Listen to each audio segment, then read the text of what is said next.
Kalangan pengusaha kecewa dengan keputusan Presiden Prabowo Subianto yang menaikkan upah minimum rata-rata nasional untuk pekerja sebesar 6,5% pada 2024.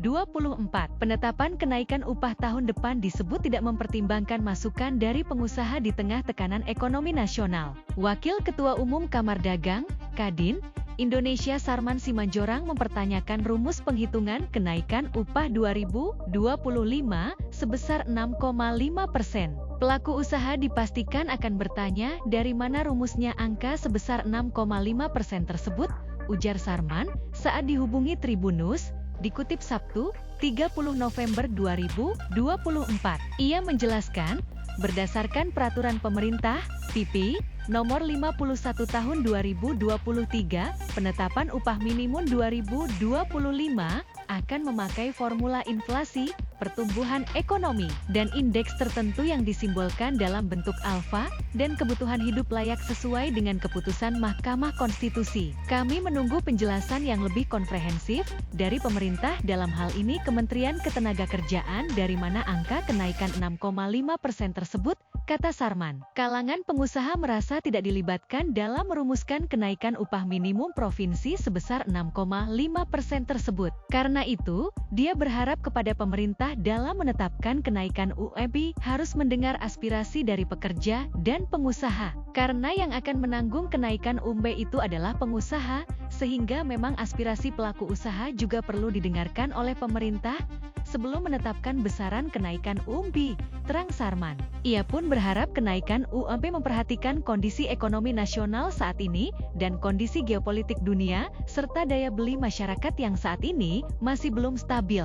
Ketua Bidang Ketenagakerjaan Bob Azam menyampaikan, pihaknya belum mengetahui landasan apa yang digunakan pemerintah untuk menaikkan UMP 6,5%. Kita sampai saat ini tidak tahu apa landasannya pemerintah menetapkan kenaikan 6,5% dan bagaimana upah ditetapkan ke depannya, tutur Bob. Menurut Bob, dunia usaha dipastikan akan mengalami kebingungan sesaat untuk mengukur kenaikan berbagai biaya yang dipicu UMP 6,5%. Bagaimana dunia usaha mengkalkulasi kenaikan biaya tenaga kerja dan biaya-biaya untuk kepastian usaha ke depan? Jelasnya, Apindo saat ini tengah menunggu penjelasan pemerintah menyoal kenaikan UMP 6,5% pada tahun depan tersebut. Justru saat ini kita menunggu penjelasan pemerintah, not just numbers, tapi mampu atau tidak, ungkap Bob Azam. Sebelumnya, Bob Azam mencontohkan bila kenaikan upah minimum dipatok sebesar 3%, itu tidak hanya akan meningkatkan biaya perusahaan sebesar angka tersebut. Menurut Bob, ada dampak multiplier efek yang akan memperbesar beban pengeluaran perusahaan, bahkan bisa mencapai 5% hingga 6%. Kalau kita naikkan katakanlah upah minimum 3%, itu bisa saja perusahaan mengeluarkan biaya yang lebih besar daripada itu. Bisa sampai 5%, 6%, karena ada multiplier efeknya. Termasuk kita juga harus menata gaji yang di atasnya, katanya. Jadi jangan berpikir bahwa kalau naik 3%, pengeluaran perusahaan naiknya 3%. Itu bisa plus 1-3% lagi. Nah, itu yang terjadi di kita. Lanjutnya, Presiden KSPI yang juga sebagai Presiden Partai Buruh, Said Iqbal menyampaikan, dalam 5 tahun terakhir, buruh Indonesia di bawah pemerintahan Presiden ke-7 RI Joko Widodo, Jokowi, tidak pernah mengalami kenaikan upah secara signifikan. Sebelumnya, upah hanya naik 1,58% 2 tahun belakangan, 3 tahun sebelumnya, bahkan 0. Jadi kami bisa menerima ketika Bapak Presiden Prabowo Subianto bisa menaikkan 6,5% dengan dasar rekam jejak keputusan pemerintah sebelumnya yang tidak berpihak kepada buruh, katanya. Said mengakui, kenaikan upah 6,5% memang masih jauh dari tuntutan para buruh sebesar 8,10%. Namun, Said menilai adanya kenaikan 6,5% sudah mendekati dari angka tuntutan serikat buruh di minimal 8%.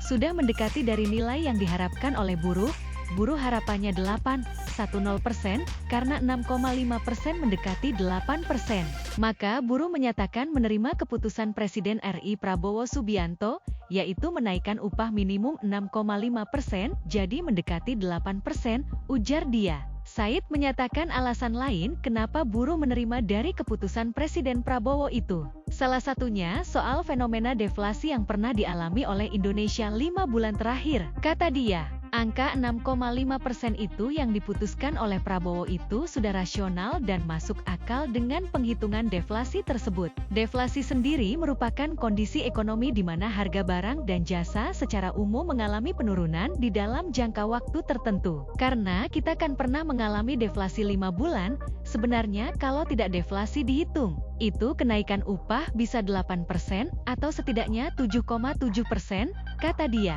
Tapi setelah kami kalkulasikan ada deflasi 5 bulan terakhir, itu mempengaruhi nilai inflasi.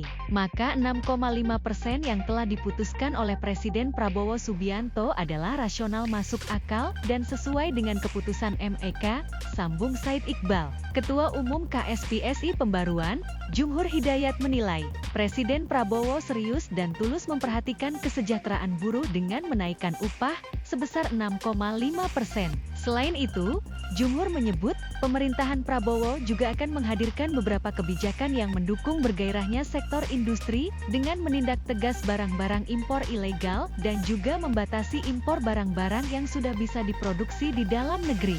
Dengan kebijakan itu, maka permintaan pasar dalam negeri akan meningkat pesat yang artinya kegiatan industri padat karya akan beroperasi dalam keadaan kapasitas terpasang yang penuh, pungkasnya. Download Tribun X sekarang, menghadirkan lokal menjadi Indonesia.